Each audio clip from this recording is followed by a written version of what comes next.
They say every town holds its secrets, hidden deep beneath the cobblestones and behind the curtained windows of quiet, unassuming houses.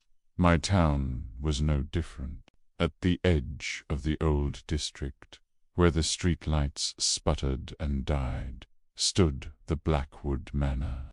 It was a skeletal ruin, a place whispered about in hushed tones, a monument to a tragedy long since past. Kids would dare each other to touch its rusted gate, but no one ever went further. No one until me. My name is Leo, and I was a skeptic. Ghosts, curses, urban legends, they were just stories to me, campfire tales to spook children. I saw the world in black and white, in logic and reason. So, when my friends, wide-eyed, with a mix of fear and excitement, told me the legend of Blackwood Manor, I laughed. They spoke of Elias Blackwood, a reclusive clockmaker who lived there a century ago. A man obsessed with time, so much so that he tried to capture it, to bend it to his will. The legend said he vanished one night, leaving behind a house where time itself had become unhinged.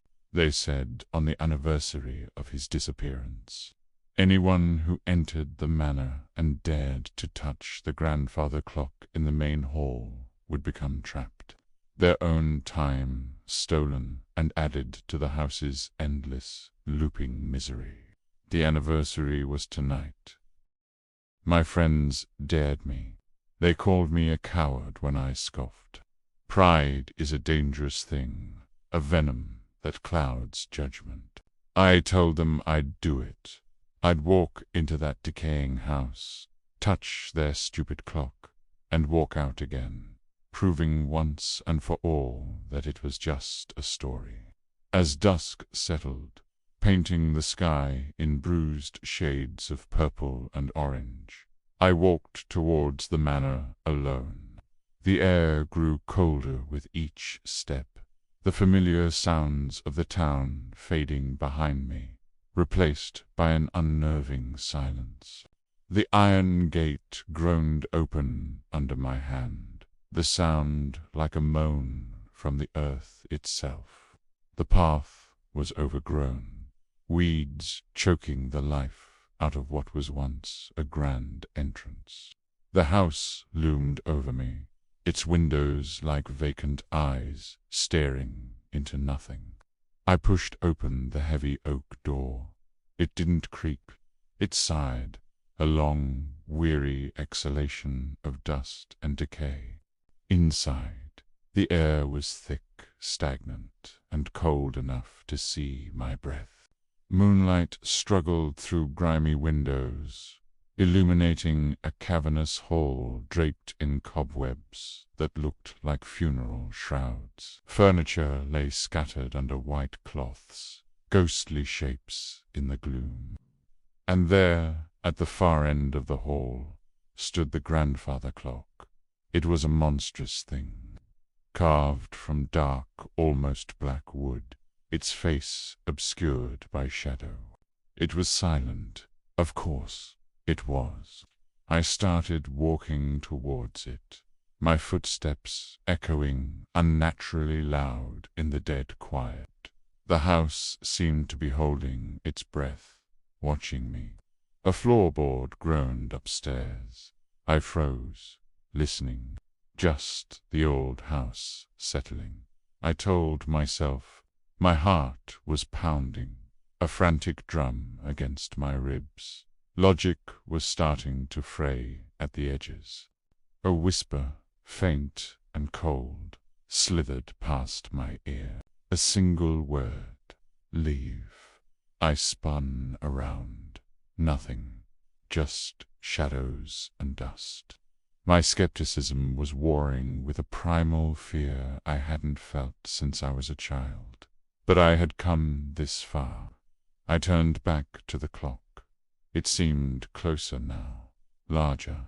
The moonlight caught the brass pendulum, frozen mid-swing. I reached out a trembling hand. My fingers, numb with cold, brushed against the smooth, cool glass of the clock face. The moment my skin made contact, it happened. A deep, resonant bong echoed through the hall, so loud it vibrated in my bones. The pendulum began to swing. Tick-tock, tick-tock. The sound filled the room, the house, my head. Panic seized me. I ripped my hand back and stumbled away, my eyes locked on the swinging pendulum. Then I saw it. Inside the glass, reflected on the brass, wasn't my face. It was the face of an old man, gaunt and terrified, his eyes wide with a silent scream. I ran. I didn't look back. I burst out of the house, gasping for air, my lungs burning. But something was wrong. The world outside was different. The moon was gone, replaced by a perpetual twilight. The path was clear, the gardens pristine, as if tended to just moments ago.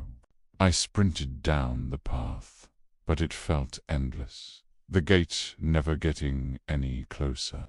The ticking of the clock was still in my head, a constant, maddening rhythm. I was trapped, not inside the house, but in a moment, a single, looping moment. I would run down this path forever, the gate always just out of reach, the ticking a permanent soundtrack to my despair. I had touched the clock, I had challenged time, and now time had claimed me. The legend was real. I had become another cog in the cursed machine of Blackwood Manor. Days, weeks, years, they mean nothing here. I am the shadow that flits past the windows, the whisper on the wind. I see others come, drawn by the same foolish pride that doomed me. I see their skepticism turn to terror as the clock chimes for them. They run just as I did, only to find themselves on their own path to nowhere, trapped in their own stolen moment. We are the ghosts of Blackwood Manor, not spirits of the dead, but spirits of the living, stolen from the river of time. Our punishment is to watch, to exist but not to live, to forever pay the price for meddling with forces we could never comprehend. The house doesn't trap you within its walls, it traps you within yourself. My reflection is no longer my own. When I catch a glimpse of myself in a puddle or a shard of glass, I see the face of a man aged by an eternity of regret, the same gaunt face I first saw in the clock. Elias Blackwood didn't want to stop time. He wanted to collect it. He wanted to steal moments from others to fuel his own immortality. But he became the first prisoner, the first beat in the house's corrupted heart. And now we are all part of his collection. The clock continues to tick, a merciless metronome, counting out our endless sentence. There is no escape. There is only the path, the twilight, and the ticking, a constant, maddening reminder of the choice I made. A reminder that some doors are best left unopened, and some legends are not just stories, they are warnings. So, if you ever find yourself standing before a place like this, a place whispered about in fear, turn round. Walk away, because your skepticism won't save you. Your pride will be your downfall. The consequences are not a story. They are very, very real, and they are eternal. Thank you for listening. Remember, some choices echo forever. Subscribe for more stories from the shadows.